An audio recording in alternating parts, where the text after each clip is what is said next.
একটা মানুষ পেয়ে তাহলে বিয়ে শাদী করে ওনার বোঝাটা একটু হালকা হোক এরকম আর কি। আসসালামু আলাইকুম সুপ্রিয় দর্শক, আপনাদের ভালোবাসা আসলাম এক অসহায় মেয়ের কাছে। আমরা শুনবো তার জীবন কাহিনী। আসসালামু আলাইকুম। ওয়ালাইকুম আসসালাম। হ্যাঁ আপু, কেমন আছো তুমি? জি আলহামদুলিল্লাহ ভালো আছি, আপনারা? আল্লাহ তাআলা খুবই ভালো লাগছে। যাই হোক, তোমার নামটা কি আরেকবার জানতে পারি? আমার নাম মোসাম্মদ লাবণ্য আক্তার। আচ্ছা, তোমার হোম ডিস্ট্রিক্ট কোথায়? আমার গ্রামের বাড়ি হচ্ছে জামালপুর সরিষাবাড়ি। জামালপুর সরিষাবাড়ি। তোমার ফ্যামিলিতে কে কে আছেন? আমার ফ্যামিলিতে আমার মা আছেন আর আমরা 3 ভাই বোন, আমি বড়। আর তোমার বাবা? বাবা নেই, বাবা মারা গেছে। তোমাদের সংসার কার উপর নির্ভর করে? সংসার আম্মুর উপর নির্ভর করতেছে। সে কি করে? আম্মু দর্জির কাজ করে। আর তুমি কি করছো এখন বর্তমান? আমি বর্তমান দর্জির কাজ শিখতেছি। আচ্ছা, তোমার বয়সটা কত জন বলছিলে? জি আমার বয়স 20। তোমার বয়স 20 না? জি।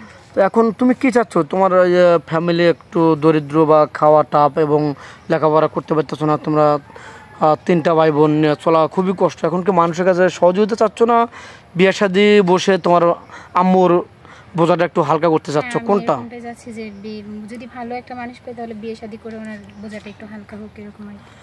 দর্শক বন্ধু, কেউ ভিডিওটা স্কিপ করবেন না, পুরো ভিডিও দেখবেন। 5 মিনিট 4 মিনিটে একটা মেয়ের জীবন কাহিনী বলে শেষ করা যায় না। অনুরোধ করে বলছি, ভিডিওটা কেউ স্কিপ করবেন না। হ্যাঁ, তারপরে তুমি কীরকম মেন চাচ্ছ? স্মার্ট লাগবে, সুন্দর লাগবে? খুবই এত স্মার্ট বা সুন্দরের প্রয়োজন নেই, কিন্তু মানুষটা যেন ভালো হয়। আচ্ছা, ভালো মানুষ এটা তুমি কিভাবে বুঝবে বলো তো? কিভাবে বুঝবো না, বাট আমি চাই যে যদি কেউ আমাকে পছন্দ করে থাকে বা ভালো লেগে থাকে, আমি তার সাথে আগে কথাবার্তা বলবো, সে আমার সাথে কথা বলবে, তাহলে আমি হয়তো বুঝতে পারবো তার কথাবার্তার মাধ্যমে যে সে ভালো কি। তুমি বলতে চাচ্ছ যে কিছুদিন তার সাথে কথা বললে সে আমাকে বুঝবে, আমি তাকে বুঝবো। তো যাই হোক, তারপরে হয়তো বিয়ের জন্য আগাবো, তার ফ্যামিলি থেকে হোক আমার ফ্যামিলি থেকে হোক, প্রস্তাবের মাধ্যমে এটা যে কোনো একটা সমাধান আসবে নাকি?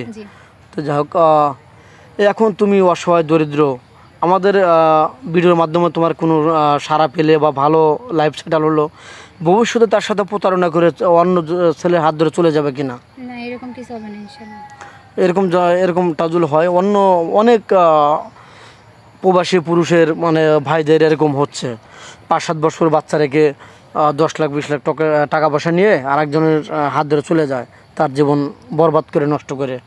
এরকম কিছু হবে না, আমি গ্যারান্টি দিতে পারি, কারণ আমরা ছোট থেকে অভাবে বড় হয়েছি। তো অভাব জিনিসটা বা কষ্ট জিনিসটা আমরা বুঝি।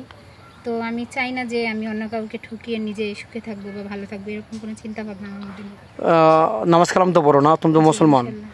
তো যাই হোক, তোমাকে বাড়িতে রেখে গেলে তোমার শাশুড়ি বা শ্বশুরের সাথে কোনো খারাপ আচরণ করবে কিনা বা কোনো বাজি করবে কিনা, এরকম কোনো মানে এক কথায় বলছি যে তুমি পুরো সংসারটাকে কি কষ্ট দিবে নাকি না দেখে শুনে আগলে রাখবে? আমি তো বিয়ের পরে ওই পরিবারটা আমারই হবে, তো আমি যতদূর মানে সম্ভব ততটুকু দিয়ে আমার মানে যতটুকু পারি আর কি, অতটুকু দিয়ে আমি তুমি ভালো রাখার চেষ্টা করবে, ধরে রাখবো এবং সবার সেবা যত্ন করার চেষ্টা করব। যাই হোক, তোমার ভিডিও পাবলিক হচ্ছে, তোমাকে কিভাবে পাবে? তোমার নাম্বারটা দিয়ে দাও। আমার হাতে কোনো ফোন নাই, যদি আমাকে যদি কারো ভালো লেগে থাকে বা আমার ভিডিওটা যারা দেখতেছে তাদের মধ্যে থেকে যদি কেউ আমার সাথে যোগাযোগ করতে চায়, তাহলে হচ্ছে আপনাদের এখানে যোগাযোগ করে আমাকে পাবে। যাই হোক, শুনতে পারলেন, স্ক্রিপ্টটা বাড়াতে চাচ্ছি না। মেয়েটার কোনো ফোন নেই, আমাদের নাম্বার দেওয়া থাকবে, ইউটিউব চ্যানেল কর্তৃপক্ষের নাম্বার দেওয়া থাকবে। কেউ ভিডিও কল দেবেন না, অডিও কল দেবেন। ভিডিও কল দিলে ব্লক করতে বাধ্য হব। ভালো থাকবেন, সুস্থ থাকবেন, এই সবার জন্য ভালো কামনা করছে। আল্লাহ হাফেজ।